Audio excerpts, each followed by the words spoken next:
It's Friday, March the 27th, 2020, and this is Patrick Womack. You know what the news is. I want to share a word with you about teachers. It was 38 years ago. A ninth grade history teacher announced to her class that the annual history award would soon be presented, and all students who wanted to compete for it should write an essay. The winner would be selected based on the quality of the essay, overall academic performance, and character. Those who did not want to write an essay and be considered could simply come up front, pick up a newspaper, find an article, and write about a current event.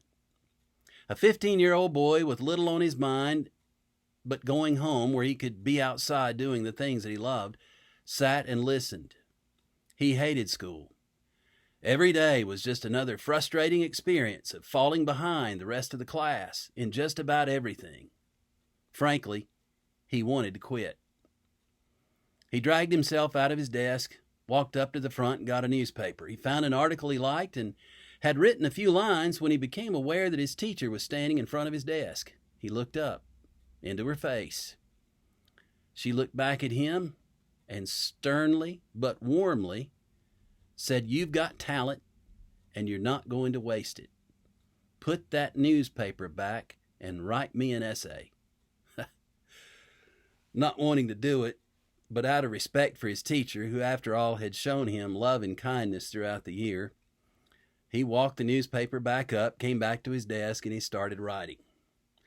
When he was finished, he looked over the essay and decided it wasn't the worst thing he had ever written, and he'd even enjoyed it a little. And while he appreciated what the teacher was trying to do, he still knew somewhere, somehow, he didn't have a chance of winning anything. And so he turned it in. Weeks later, that day had mostly faded from memory, when that boy sat in the awards ceremony on the last day of school with nothing on his mind but, you guessed it, going home and starting his summer vacation. He wanted nothing more than to be done with the ninth grade forever. It had been an awful year. When the history award was introduced, he barely listened.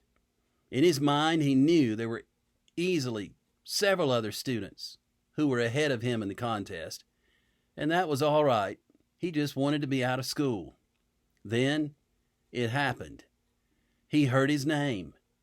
For some incomprehensible reason, he was suddenly standing in front of the gym and the entire student body, holding the award for outstanding proficiency in American history.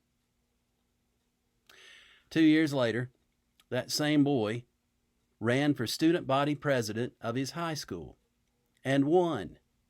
On the way out of the auditorium after making his campaign speech, he realized for the first time in his life that he could stand up in front of people and talk.